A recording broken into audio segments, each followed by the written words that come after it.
Growing up as the youngest Martinez sibling meant growing up in the shadow of my brother Carlos's achievements.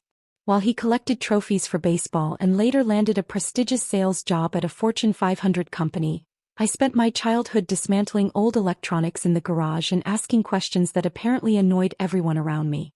Why does Miguel always have to take things apart? Mom would sigh when she found me with a screwdriver and another broken appliance. Carlos never caused this much trouble. By high school the pattern was set.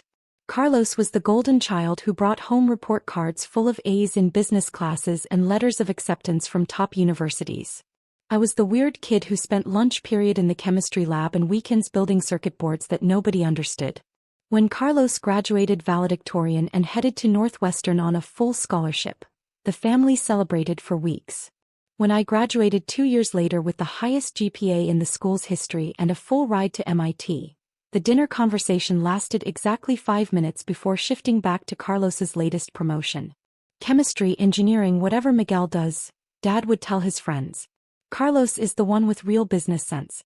That's what matters in the real world. The dismissal stung, but I learned to channel that energy into my work. While Carlos climbed corporate ladders, I dove deeper into material science research. While he bought increasingly expensive cars to impress dates, I spent 18-hour days in university labs exploring the molecular structures of conductive polymers.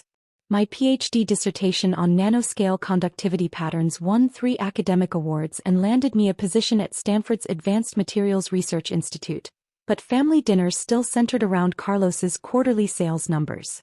Miguel's still in school, Mom would explain to relatives as if pursuing a doctorate at 26 was somehow equivalent to failing to launch. Carlos bought his second house last month. The real turning point came during my postdoctoral research on flexible electronics. I'd been working on a breakthrough that could revolutionize how we manufacture computer processors, but explaining quantum tunneling effects in carbon nanotube arrays to my family was like describing color to someone who'd never seen light. They'd nod politely and immediately change the subject to Carlos's latest business trip or new girlfriend. For 3 years I worked in relative obscurity, publishing papers that earned recognition from colleagues around the world while remaining invisible to the people who mattered most to me. My research team grew from 2 graduate students to 15 full-time researchers. Major tech companies started sending representatives to our lab presentations. Patent applications piled up on my desk like autumn leaves, but at family gatherings I was still just Miguel who played with computers. The breakthrough happened on a Tuesday in November. After months of failed experiments, we finally achieved stable room temperature superconductivity in a flexible substrate that could be manufactured at scale. The implications were staggering. Phones that never needed charging, computers that operated at impossible speeds, electric vehicles that could run for months on a single charge. I stared at the test results for 20 minutes before allowing myself to believe what the data was telling me. "Dr. Martinez," my research assistant Sarah whispered, "do you realize what this means?" I realized exactly what it meant. This wasn't just an academic publication or another line on my CV. This was the kind of discovery that would reshape entire industries. But I also knew that sharing this news with my family would result in the same polite disinterest they'd shown for everything else I'd ever accomplished. So I kept quiet and focused on the patent application process. My lawyer, Dr. Rebecca Chin, had been handling intellectual property cases for major universities for 15 years. And even she seemed stunned by the commercial potential of what we'd discovered. "Miguel, I need you to understand something," she said during our first meeting about the patent application. "This isn't just another research breakthrough. If the preliminary market analysis is accurate, we're looking at technology that could be worth billions."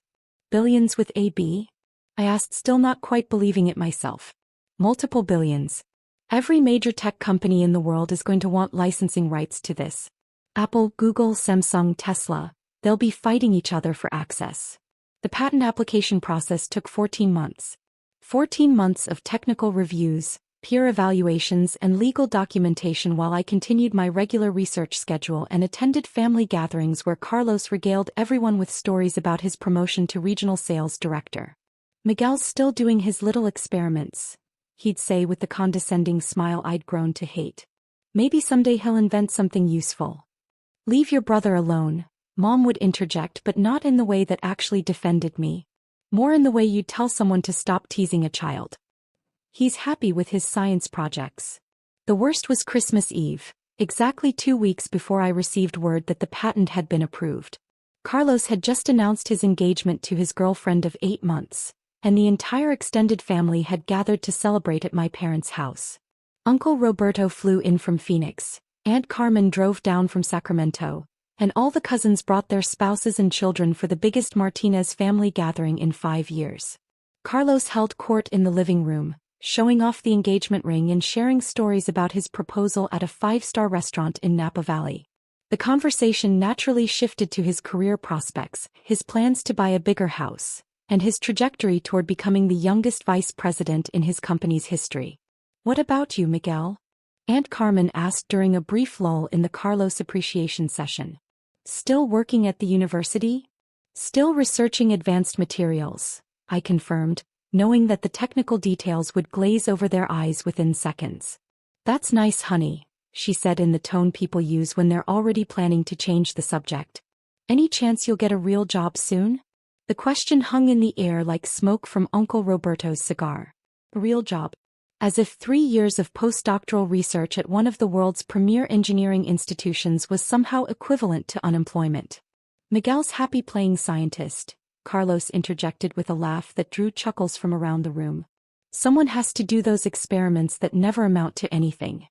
"Stop playing scientist," he continued, gesturing with his wine glass toward the assembled family. "Your experiments are embarrassing the family. Here I am trying to build a serious reputation in business, and my little brother is still mixing chemicals like he's in high school." Everyone chuckled appreciatively at Carlos's performance. Even Mom smiled, though she made a half-hearted attempt to shush him. Dad nodded along as if Carlos had made a particularly insightful observation about my life choices. I looked around the room at the faces of people who'd known me for 31 years and realized they genuinely saw me as the family eccentric who'd never quite figured out how to be successful in the real world. Carlos had crafted a narrative where I was the perpetual student, the dreamer who would never amount to anything practical or profitable, and everyone had simply accepted it as fact. "You're right to be concerned," I said quietly, setting down my eggnog and allowing the conversation to flow back to Carlos's engagement plans and career trajectory. But inside I was counting down the days until the patent office call that I knew was coming. 2 weeks later, I was sitting in my Stanford office reviewing research proposals when my phone rang with a number I'd been expecting for months. "Dr. Martinez, this is Patricia Williams from the United States Patent and Trademark Office. I'm calling with excellent news about patent application US 20231247891A1. My heart rate spiked, but I kept my voice level. "I'm listening. Your application for room temperature superconducting flexible substrates and manufacturing methods has been approved with full claims protection. Congratulations, Dr. Martinez. This is one of the most significant technological breakthroughs we've processed this decade." I closed my eyes and felt 3 years of work crystallize into this single moment. "Thank you. What's the timeline for publication?" "The patent will be published next week, but I should mention that word has already leaked to the industry. My colleague in licensing tells me that Apple, Google, and Microsoft have already submitted preliminary licensing inquiries. The initial market analysis suggests commercial applications worth billions of dollars. Could you be more specific about the projections?" "Dr. Martinez, based on the preliminary industry response, licensing agreements for this technology could exceed $5 billion in the first year alone. Samsung and Tesla are reportedly preparing competing offers in the $5.2 billion range just for exclusive manufacturing rights."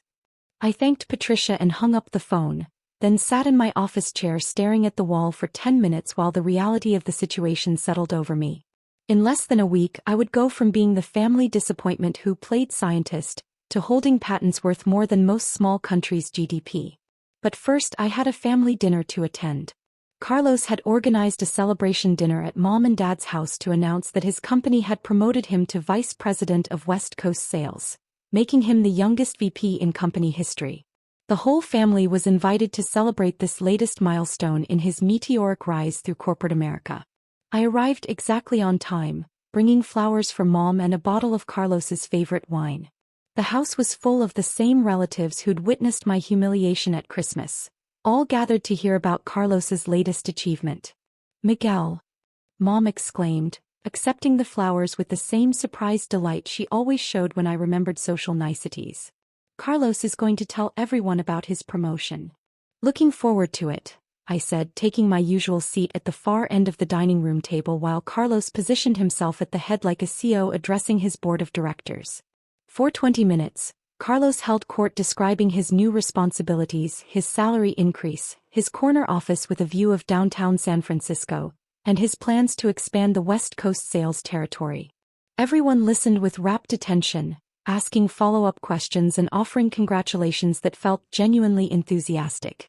To be completely honest, Carlos said, leaning back in his chair with the confidence of someone who'd never experienced professional failure, I always knew I'd be successful. It just takes focus, ambition, and understanding what really matters in business.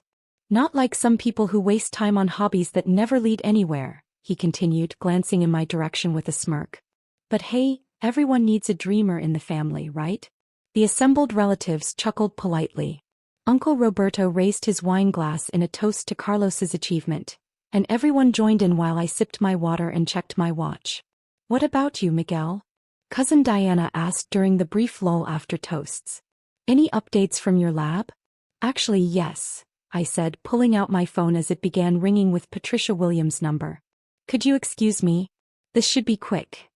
I stepped into the kitchen and answered on the second ring. Dr. Martinez, this is Patricia Williams from the patent office again. I hope I'm not calling at a bad time, but I wanted to update you on a development.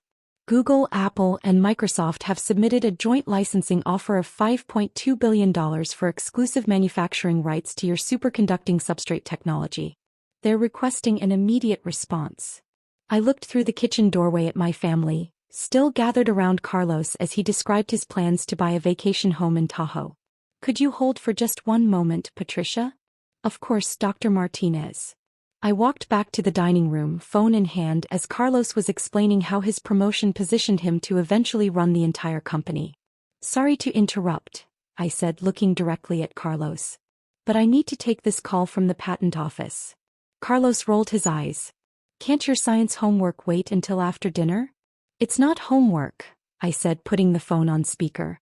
Patricia, could you repeat what you just told me? I'd like my family to hear this. Patricia's voice filled the dining room with professional clarity.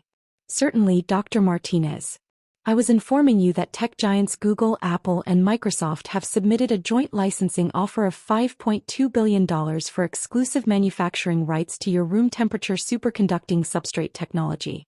They're characterizing it as the most significant breakthrough in materials science in 50 years and want to begin manufacturing immediately. The dining room fell completely silent. Carlos's wine glass stopped halfway to his mouth. Mom's fork froze over her salad. Dad's confident smile evaporated like morning mist. $5.2 billion? Aunt Carmen whispered. With AB, Patricia confirmed through the speakerphone. Dr. Martinez, I should also mention that Samsung and Tesla have indicated they'll be submitting competing offers by tomorrow morning. The preliminary market analysis suggests this technology could revolutionize consumer electronics, electric vehicles, and renewable energy storage. Carlos set down his wine glass with a hand that was suddenly less steady. Miguel, is this some kind of joke? No joke, I said, taking the phone off speaker. Patricia, I'll need to review the offers with my legal team and get back to you tomorrow morning. Of course, Dr. Martinez. Congratulations again on this extraordinary achievement. The industry is calling it the breakthrough of the decade. I hung up and looked around the table at the faces of family members who were seeing me clearly for perhaps the first time in 31 years. Carlos stared at me like I'd suddenly sprouted wings and spoken in ancient Greek. Miguel, Dad said slowly, did she say $5.2 billion? That's the current high bid, I confirmed, sitting back down and calmly reaching for the breadbasket. Though Patricia thinks it'll go higher once the patent is officially published next week. Your little experiments, Mom said, her voice barely above a whisper, are worth $5 billion? The specific breakthrough involves achieving stable room temperature superconductivity in flexible substrates that can be manufactured at industrial scale, I explained, buttering a dinner roll as if I weren't describing technology that would reshape the global economy. It has applications in everything from smartphone batteries to electric vehicle charging systems to quantum computers. Carlos opened his mouth, closed it, opened it again, then seemed to forget how speech worked entirely. Miguel, Uncle Roberto said, leaning forward with sudden intense interest, when you say exclusive manufacturing rights, I mean that whichever company wins the licensing agreement will control production of the most revolutionary electronic component since the microprocessor, I said. Early projections suggest it could be worth $20 to $30 billion in annual revenue within 5 years. Your brother just got promoted to vice president, Mom said weakly, as if trying to maintain some sense of family hierarchy even as the foundations of that hierarchy crumbled around her. That's wonderful for Carlos, I said sincerely. Vice president is a significant achievement. Carlos finally found his voice. Miguel, why didn't you tell us about this? I considered the question carefully before answering. You mean like how I told you about my PhD dissertation that won the National Science Foundation's Outstanding Research Award? Or how I mentioned that my postdoctoral work was featured on the cover of Nature Materials? Or how I explained that Stanford recruited me specifically because of my breakthrough research in conductive polymers? The silence that followed was broken only by the ticking of Mom's antique clock in the hallway. We thought, Carlos said slowly, that you were just playing around with science projects. I was playing around with science projects, I agreed. Science projects that are apparently worth more than most Fortune 500 companies. My phone rang again. This time it was Dr. Chin, my patent attorney. Miguel, I hope you're sitting down. Samsung just called with a $6.8 billion offer. They want to begin negotiations immediately, and they're talking about additional research funding that could reach into the tens of billions. I looked at Carlos, who had spent the last hour explaining how his promotion to vice president represented the pinnacle of business success. Rebecca, could you send me the preliminary terms by email? I'm at a family dinner celebrating my brother's promotion. Of course. Miguel, I've been handling intellectual property cases for 20 years and I've never seen anything like this. You've essentially created a new category of materials science. This is going to change everything. After hanging up, I noticed that everyone at the table was staring at me with expressions ranging from shock to something that looked suspiciously like fear. Samsung offered $6.8 billion, I announced casually. Plus additional research funding. Dad cleared his throat. Miguel, I think we owe you an apology. For what? I asked, genuinely curious. For not understanding how important your work was, Mom said, reaching across the table to touch my hand. We thought you were just experimenting. I was experimenting. That's how breakthroughs happen. You experiment until you discover something that changes the world. Carlos had been unusually quiet, staring at his plate like it held the secrets of the universe. Finally, he looked up at me with an expression I'd never seen on his face before. Genuine respect mixed with something that might have been humility. Miguel, I owe you a massive apology. I've been treating you like you were wasting your time. I had no idea you were working on anything this significant. It's okay, I said and meant it. Most people don't understand materials science research. It's not exactly cocktail party conversation. But we're not most people, Dad said firmly. We're your family. We should have paid attention. We should have asked better questions. You should have trusted that I knew what I was doing, I corrected gently. But I understand why you didn't. What I do is pretty abstract until it results in something like this. My phone buzzed with a text from Dr. Chin. Tesla just called. $8.2 billion. They want to meet tomorrow morning. I showed the text to Carlos, who read it twice before handing my phone back with shaking hands. $8 billion, he repeated slowly. For one patent, I confirmed. Though it's based on 3 years of research and about 20 subsidiary discoveries that will probably generate additional patents over the next few years. The family dinner that was supposed to celebrate Carlos's promotion had transformed into something entirely different. Instead of toasting his vice presidency, everyone was asking me questions about superconductors, patent law, and what I planned to do with more money than any of them had ever imagined. Are you going to sell to Tesla? Cousin Diana asked. I haven't decided yet, I said honestly. There are benefits to working with different companies. Tesla could accelerate electric vehicle adoption globally. Apple could revolutionize personal electronics. Google could use it for quantum computing research. Each option would impact the world differently. Miguel, Carlos said quietly, I want you to know that I'm proud of you. I'm proud to be your brother. And I'm sorry I was too stupid to see how brilliant you are. For the first time in years, Carlos's words felt genuine rather than performative. The brother who had dismissed my work as embarrassing experiments was looking at me like I was someone he genuinely admired.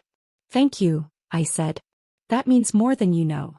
But even as I accepted his apology, I couldn't help thinking about all the times I'd tried to explain my research to family members who were too busy celebrating Carlos's quarterly sales numbers to listen. All the Christmas dinners where my academic achievements were glossed over in favor of discussing his latest promotion.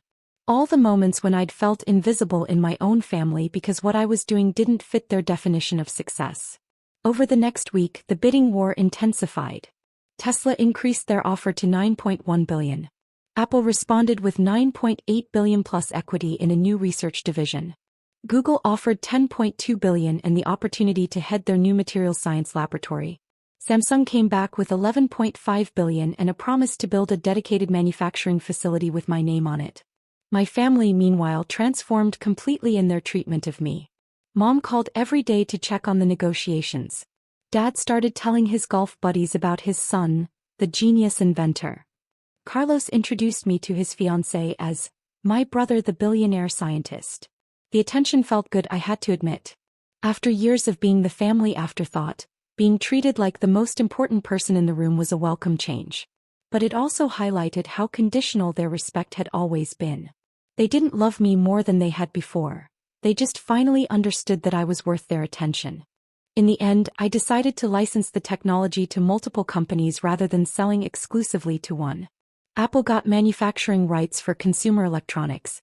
Tesla got electric vehicle applications. Google got quantum computing research. Samsung got industrial manufacturing equipment. The total licensing deals came to $18.7 billion over 7 years, with additional research funding that could reach $30 billion if certain development milestones were met. I used part of the initial payment to establish the Martinez Foundation for Materials Science Research, providing grants for graduate students whose work is too experimental or abstract for traditional funding sources. Students like I had been working on projects that their own families might not understand until the breakthrough moment arrives. Carlos's promotion to vice president was still a significant achievement, and I made sure to celebrate it properly at our next family gathering. But the dynamics had shifted permanently. I was no longer the kid brother who played scientist, while Carlos achieved real success in the business world. I was Dr. Miguel Martinez, holder of patents worth nearly $20 billion, whose experimental research had fundamentally changed how the world would manufacture electronic devices for the next 50 years. And Carlos, to his credit, never again suggested that I should stop playing scientist and get a real job. The family had finally learned that sometimes the most important breakthroughs come from the people they least expect, working on projects they don't understand, in pursuit of discoveries that will change everything. Sometimes the person mixing chemicals in the garage grows up to reshape the global economy. Sometimes playing scientist is the most serious work of all.